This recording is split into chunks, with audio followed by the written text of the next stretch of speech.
Okay, go to page 14.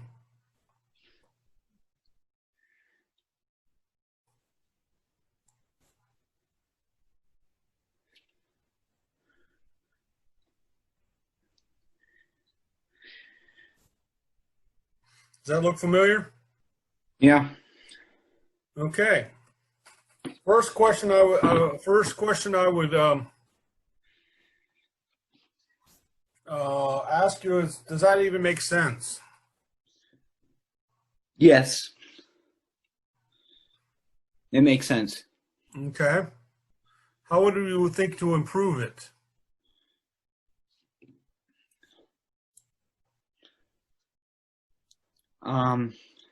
Or could you? I mean, we're talking about, as we're looking at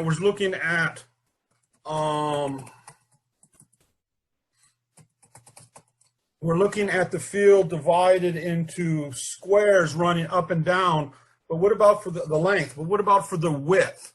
Because one of the things that we'd want to be able to do is consider setting up our field in a way that is primarily for kicking. Many teams use red, white, blue, with red starting on the right side, R obviously. And so the right third would be red, the middle port would be white, and the left side would be blue.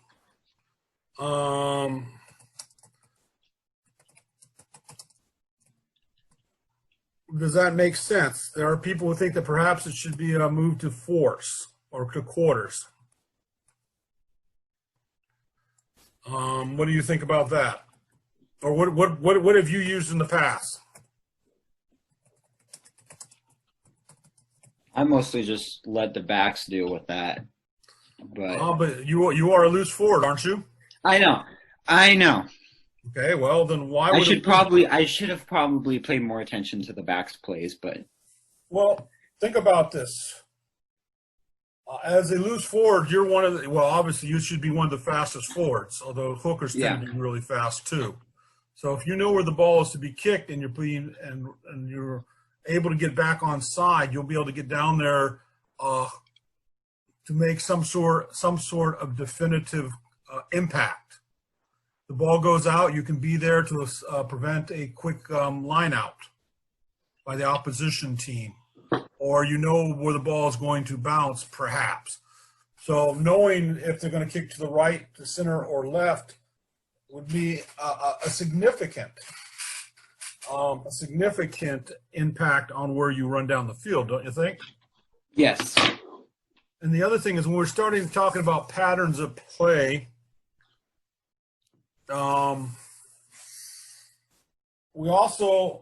we can start getting more defined. So if we say we're in the gold red, how would that be different than a play from the gold? So we'll go gold, red, white, blue, gold blue versus gold red. What would be some of the differences on that? Well, one, where the ball will be kicked is the difference. Hey, remember, we're in the gold zone, either red or blue. I was thinking red. Yeah. So what would be? You're in a 30 by 22 meter area near the goal line. How would things be different one side versus the other? Well, depending on the wings you have, how what their strengths are. And because I don't know, I'm not quite sure. Well, what do you think about it? You pass the ball. What is your dominant hand? My right hand. Okay. So yeah. So if you were going to be a scrum halves tend to be dominant hands, right? Most people are right-handed, so it means that you can throw more accurately with your right hand. What direction do you throw to with your right hand? To the left. Okay. So we'll get the handy-dandy little board here. And notice I have more smiley faces today.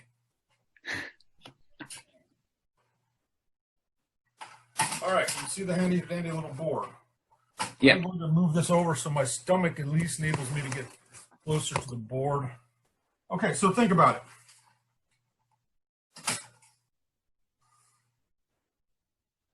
If we are in this location, all right, let's write this down to help. Red, white, blue. Okay, if we're in this location and we're better to pass, what direction could we go to? Or which direction are we more comfortable in throwing? Towards the left side or towards the middle? Towards the middle. Okay. And we're able to follow that. So perhaps as a thought, and, we have not actually gotten down to this depth. That was one of the things that we were going to talk about today, is how to get further down.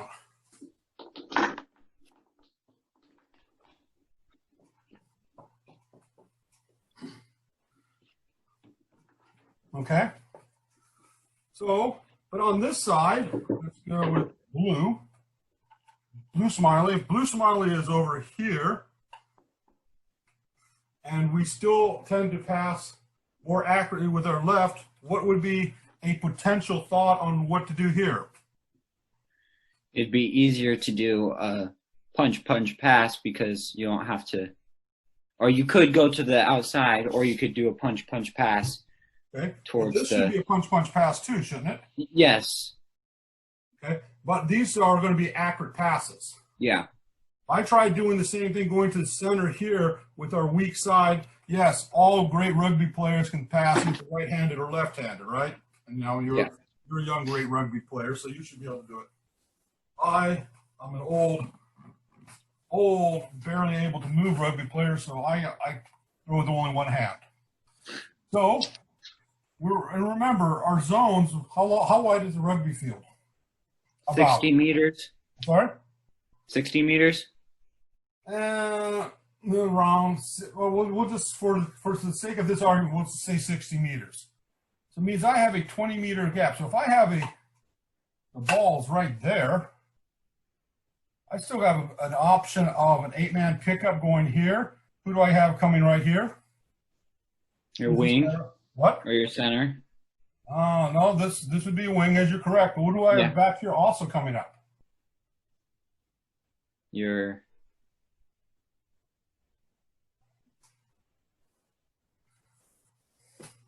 I can't read that. Your fullback. Oh, yeah. Oh, yeah. Yeah, you know, the guy down there always looks good, has his hair always combed and everything. So, so if we have a ball here, we will tend to say, well, we'll go to the left because we pass better in the left. And because of the space here, our play is primarily going to be something from the scrum to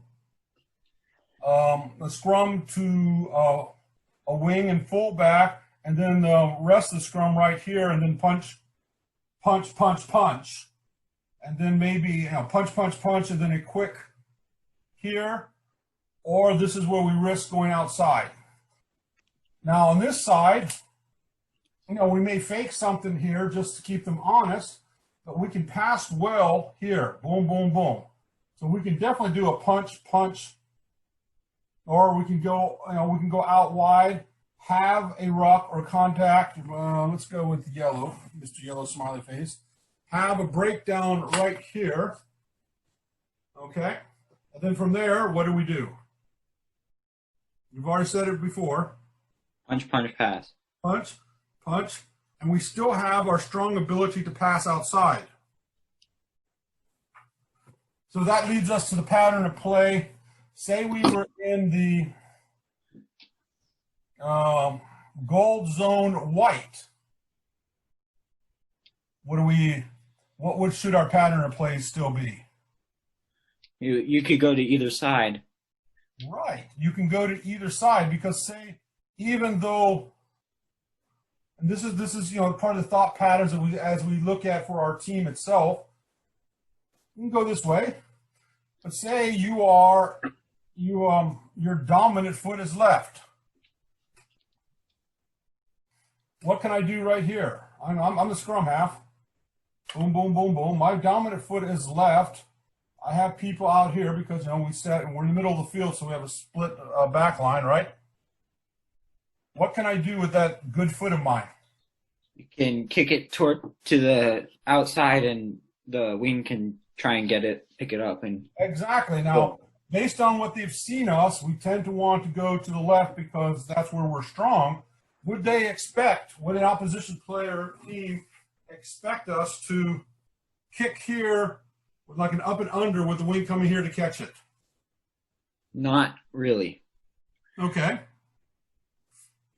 So when we talk patterns of play, I hope you wrote this down because I didn't, or I got it here. I'll just write it down later. Because you know what? We've just invented 3 new patterns for us. Now, remember the term pattern of play I've gone online to look at it, and patterns of play are used by many different teams for many different things. New Zealanders, what I've been able to gather, when they talk about patterns of play, they tend to talk about how the forwards will go. Will there be a 1-3-3-1 or a 2-3-2 or 2-3-3? Something like that, where how their forwards are spread out to be able to dominate the field in the forward area. Other people consider patterns of play to be purely attacking. How our patterns of play are essentially attacking plays. If we are right here, which is in the transitional phase, right? This is my attack. Then what are the patterns of play that we use here, and don't tend to focus on? What's also important, especially for a team like us, would be what zone?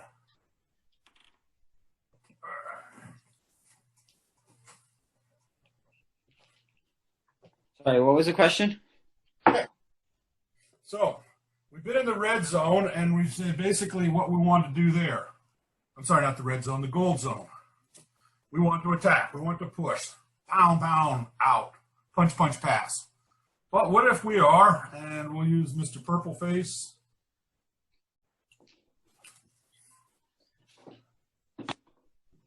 Okay, we've already identified that our strongest kicker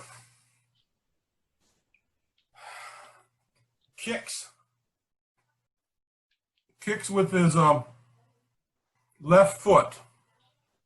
Okay, so if we are here,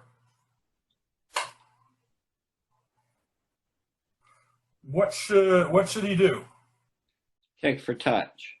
Kick for touch. Okay, so he kicks. Boom. Kick for touch. And that's a smart, good play. Okay. What side is he kicking for touch? Is he kicking for touch here, or is he kicking for touch here? The closest touch line. Okay. Now, what is an important thing about kicking for touch that people seem to forget? Chase. Chase. But even more important for the kicker. Kick it out of touch. Kick it out of touch. How often have you seen, it looks like, the guy knows he should kick the ball out of bounds. But somehow it doesn't go out of bounds. So that's why I asked you this question. What if he is in the middle of the field? What direction should he, touch line should he kick for? The one that is better for his foot. Exactly. So which side would that be? In this case, it would be the right touch line. Exactly. Okay. What if he is right on the edge? Right on the edge of the blue zone and the white zone, right here. What direction should he kick? If he can kick with his right foot, or he can kick to the left touch line, he should kick towards the left touch line.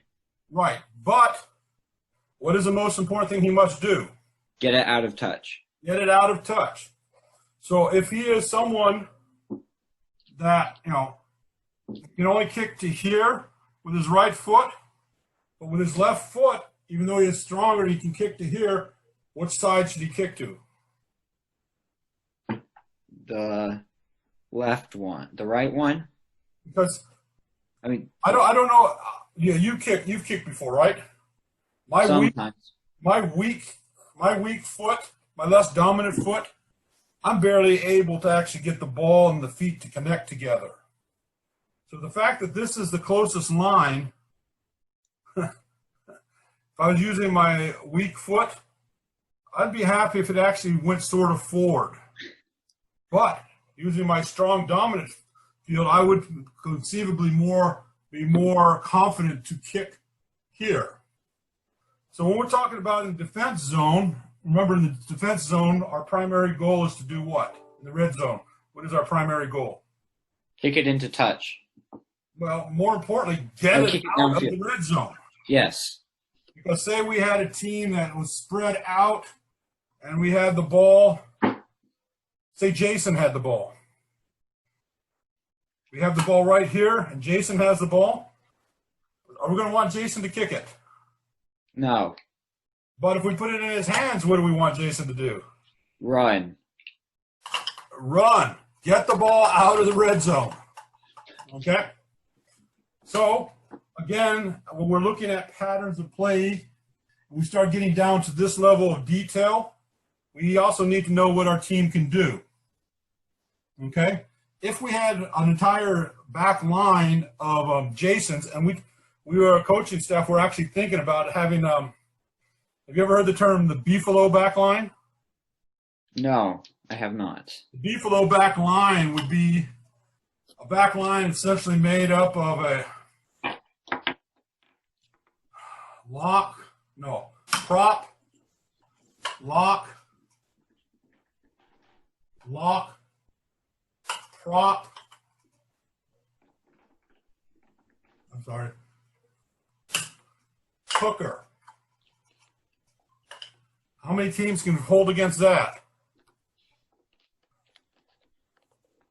A lot. Not a lot, not a lot. Okay, so when we're in the middle of the field, we again have to determine what works best for our team. Okay? One year, I had a kicker that was so good that the gold zone was actually almost all the way to midfield because he could make a kick accurately either out of touch or not much further, probably maybe even where the 10 off is, he can actually score. So that would change our layout because we know that if we had the ball in the gold zone, scoring was a possibility. Yeah, my old team had a really good kicker, and it was nice to be able to rely on a good kicker that can score from pretty much anywhere. Yeah. The young man that I'm talking about, one year he scored over 100 points in the season. You know, that's a lot of points. What? I said that's a lot of points. Yeah, and almost all of them were kicks. So that means a lot of points, 3 points and 2 points, doesn't it? Yeah. Okay, so you know what we're going to do here?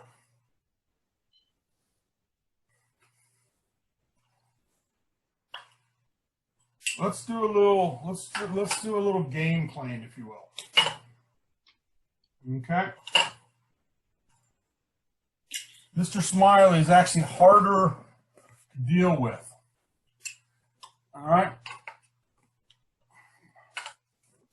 So, Mr. Green guy right here, green team, has the ball. Our forwards are, there's a 10. Our forwards are basically here. And our scrum half out here. And of course our backs right here. Okay, we'll just use that as a Mr. Yellow here. Here's my front row. Here's my second row.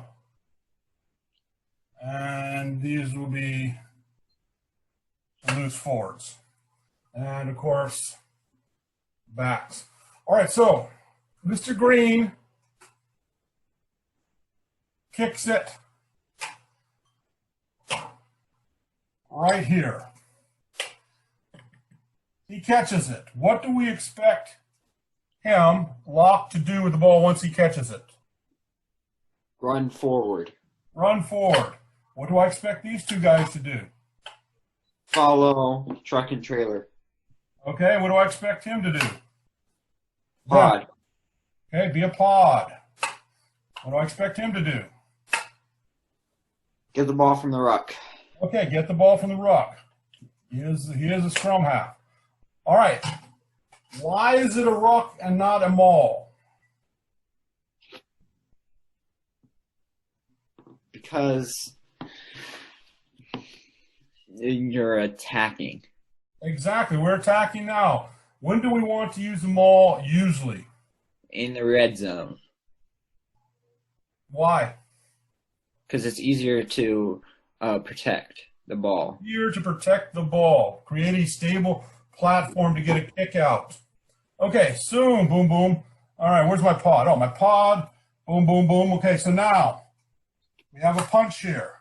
What's happening? You're going to have a truck and trailer with and then you're going to have another pod. You can have another pod. Well, and another pod right here. And our back line is doing this. Okay. And the scrum half has the option to go to the pod again or to the back line. And we're still, okay, well, let's say we've crossed over midfield. So we're in the goal side of the red zone. Okay, we have the pod here. Okay, now based on this, based on what we talked about before, what direction can he pass strongly to? To the left side. To his back line that's already set up, right? Yeah.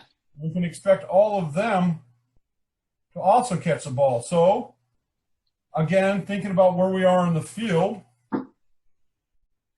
what can the scrum half, and he has a pod here, but his left foot is also as strong. He has a wing here.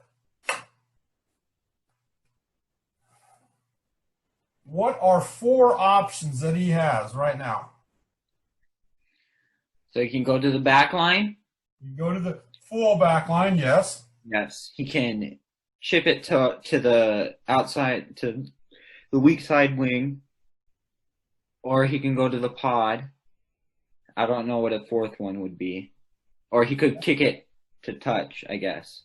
But remember, what did we say? What did we say about his left foot is his dominant foot? So instead of kicking for touch, who could he kick for to? I said, yeah, he could kick it to the wing. I understood you to say he was going to pass it on. Yes, he can kick it to the wing, or assuming that we have good, strong back lines and he has called the play, where else can he do, which no one would expect? He could take it and go, or kick it towards to the other back line. Exactly. He can kick it there. Okay? But he goes up, and because he really doesn't like forwards, he has them do another punch. And they make it all the way to here. And they are stood up because Mr. Greenface and his team are a bunch of Islanders. And so he just gets stood up. They're sitting there going, chew toy, chew toy. And he's sitting there and he's in a maul. We are trying to secure the maul. Okay? Mr. Scrum Half is here. Okay? Now remember, when we ruck, how many people do we have in a ruck?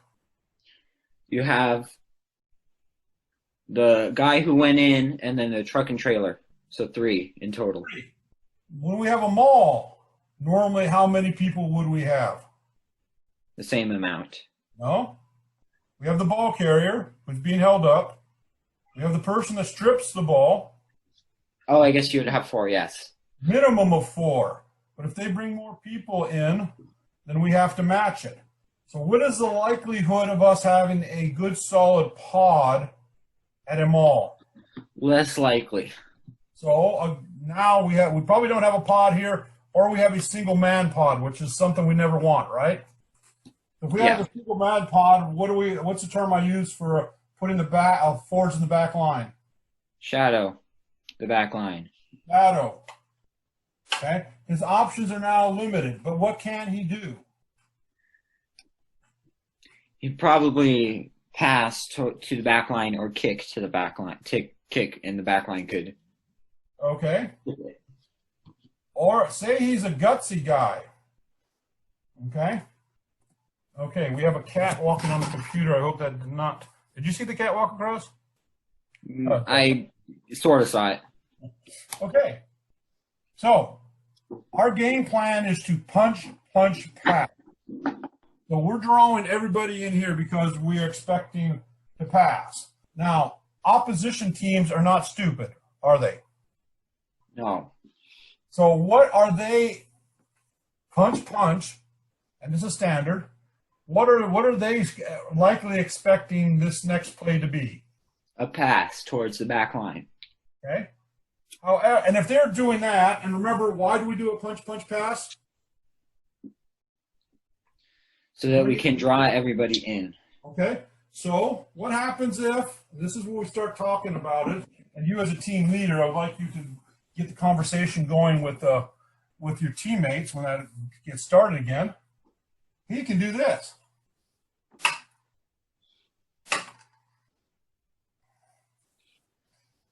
Call this guy the fullback. So what does he now have? Remember, he's sort of in the middle of the field. He has the ability to attack here. Okay? And he gets tackled. He goes down. Okay, what's the way that we play on our team if the scrum half is in? It's a rush. Pick and go. Okay? And we continue down. Now, look where we are on the field in terms of position. Again,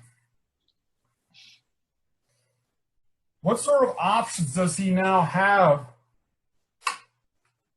What sort of options does he now have that he had about 3 phases ago? Scrum half is out. These guys have picked and run. They're over here. Scrum half is out. Right here, and we're having a ruck going along. Scrum half is here. Pod is here. Wing is over here. So you can kick to the wings. Either wing. Remember, his dominant foot is his left foot, so he's not likely to do any good kicking there. Okay, here, remember, he is approaching the gold zone, if not in the gold zone. And in the gold zone, we want to attack, so he can attack with here. Not a bad play. What else can he do? He can go to his pod. Go to his pod. Or he can pass to the back line. And when he passes to the back line, what else can he do? He's passed to the back line. He can also follow himself, so he's there, and call for these other forwards right here to join him. So when we have contact over here, he has enough people to support. How often do we have someone run and they break free and then they are gang tackled by 3 other opponents and there's no support there? Too often. We need to ensure that whatever plans that we develop include ensuring that people are not alone. Like if Jason gets the ball, we almost need to ensure that we have someone selected to run with Jason to ensure that there's support there. Okay? Let's talk a little. How much time do we have left? My timer is, I have no idea. It is 6:40 right now. Do you have the little, I don't see it. Do you have the little message saying we're about? Because it's just two of us, there's not a time limit. Okay, so that's attacking. But let's talk about defending. All right, so we have our defensive line.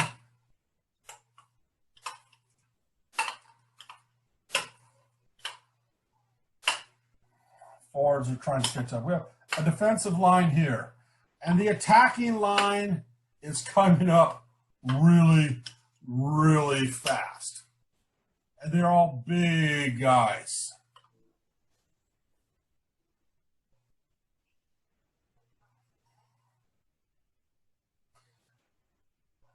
When we look at our standard defense, what are the terms that we use?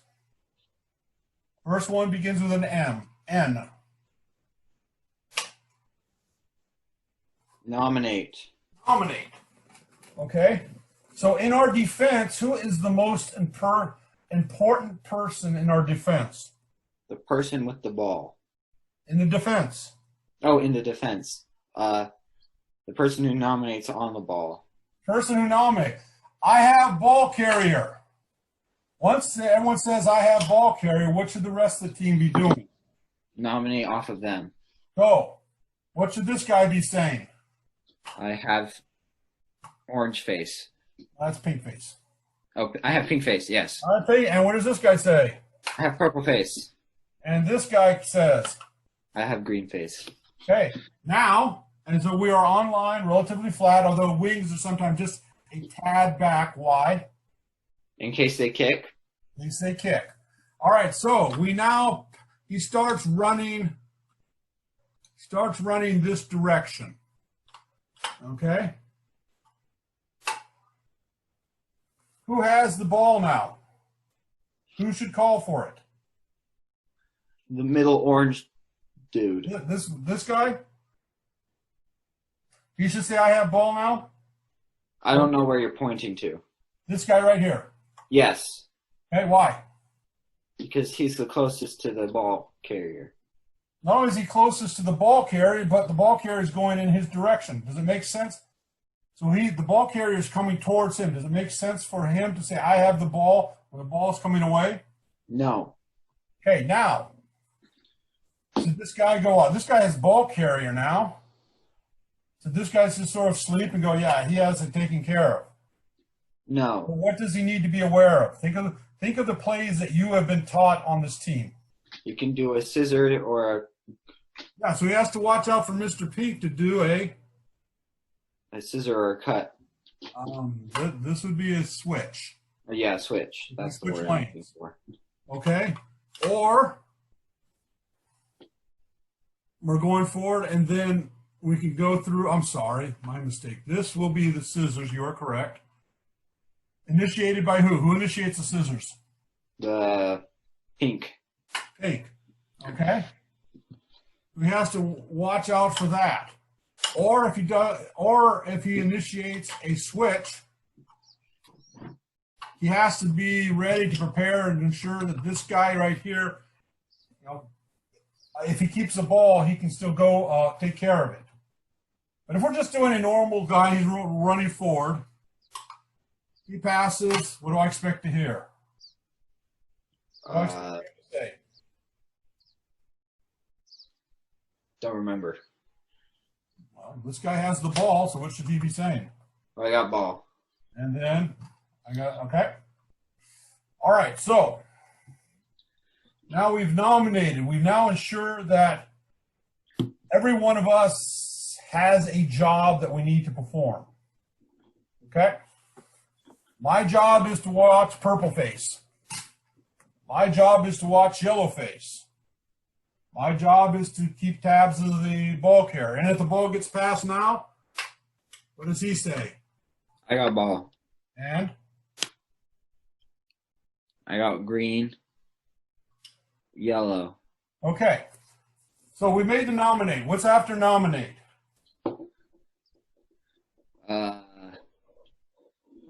Is it pressure? Pressure. So I can sit here, all of me sitting here in my nice line. What does that enable this guy here to do?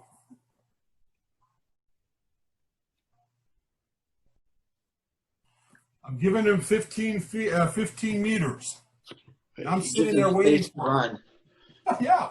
And make decisions. Okay. But if all four of us, or all of us, come up at the same time flat, what are we likely to do as we put pressure on the ball carrier? Cause him to make mistakes. Cause him to make mistakes. And if he makes mistakes, we want to be the team that capitalize on it. The important thing to remember is everybody makes mistakes in rugby. It doesn't matter what level you play rugby, everybody makes mistakes.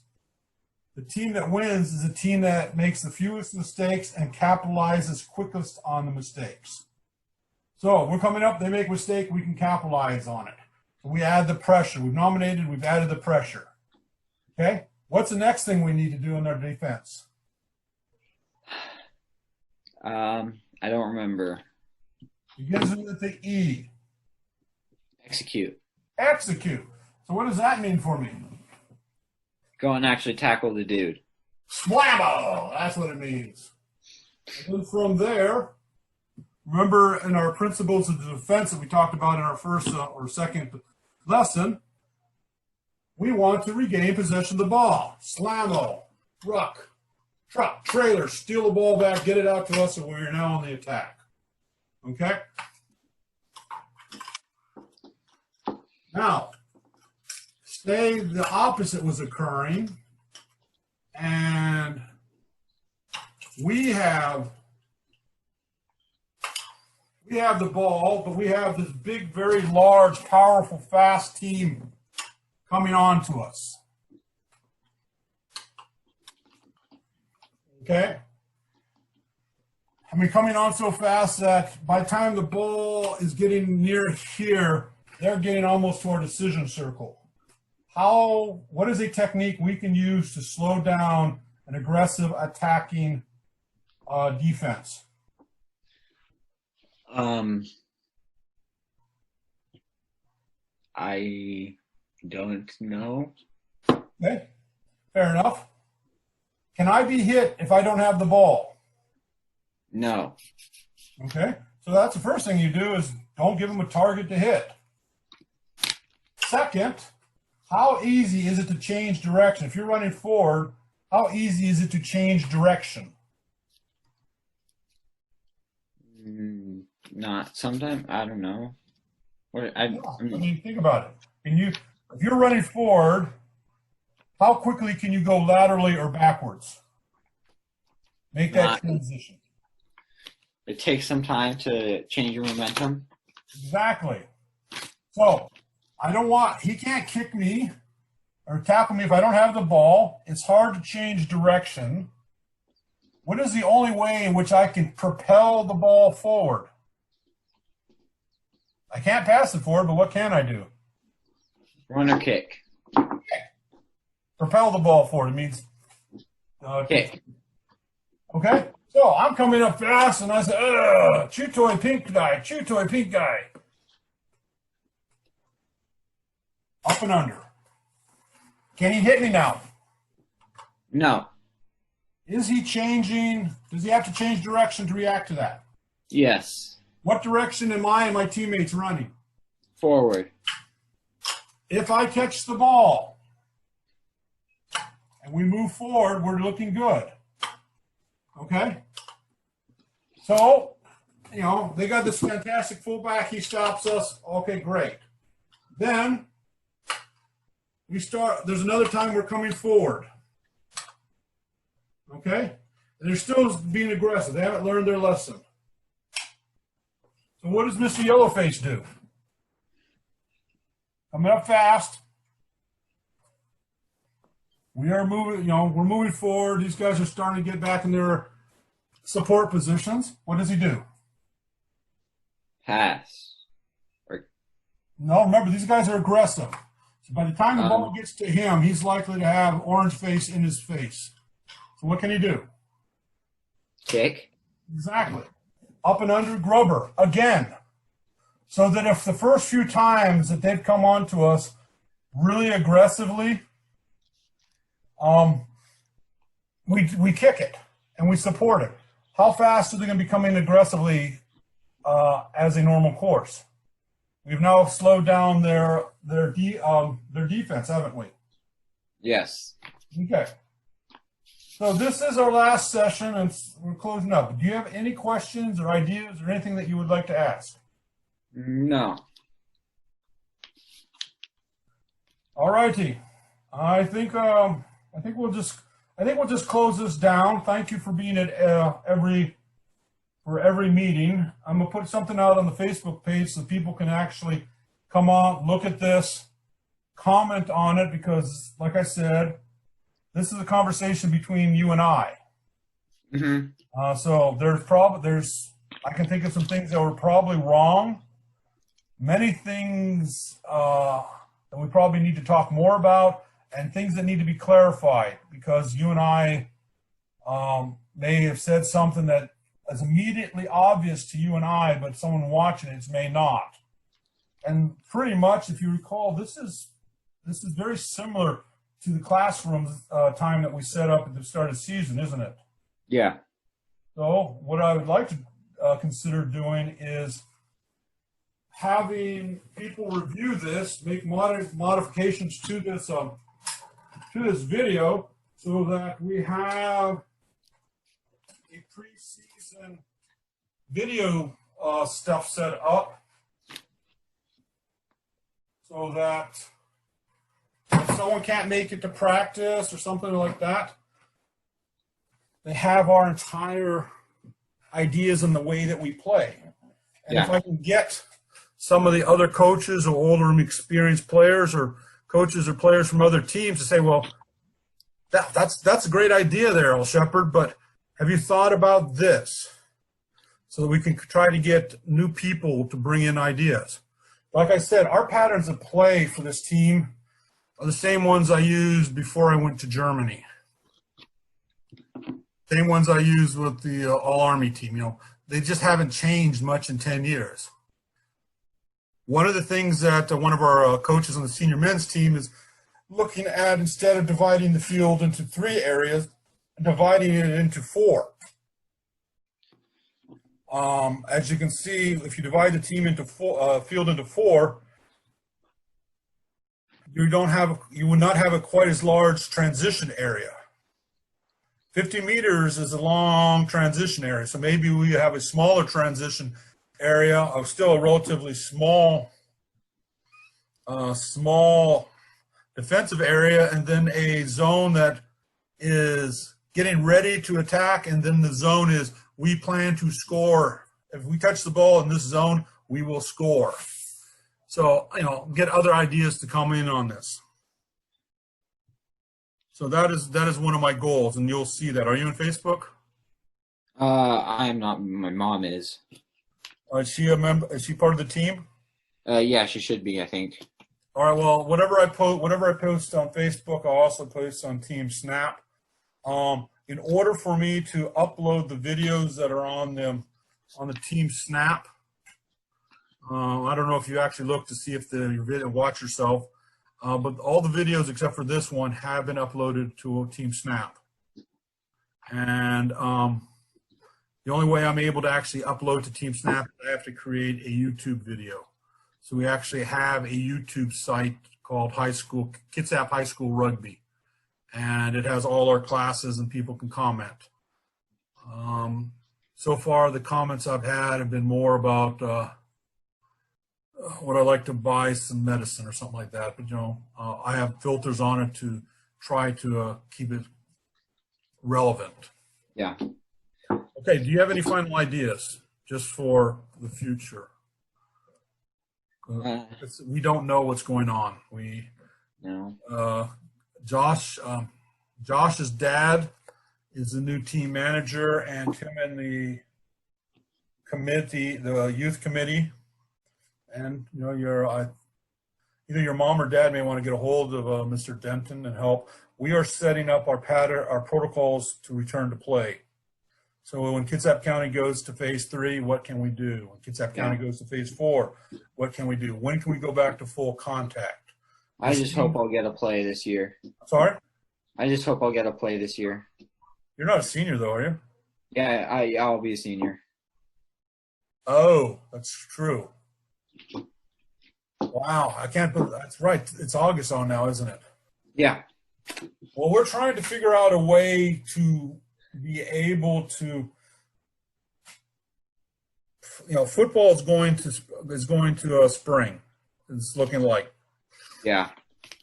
Now we are lucky in that we don't have to compete for many resources with a football team. We only have 3 players that are football players, and our field is an elementary school field that's not used by anybody but us during season. Not even used by the soccer people. So we have the capability.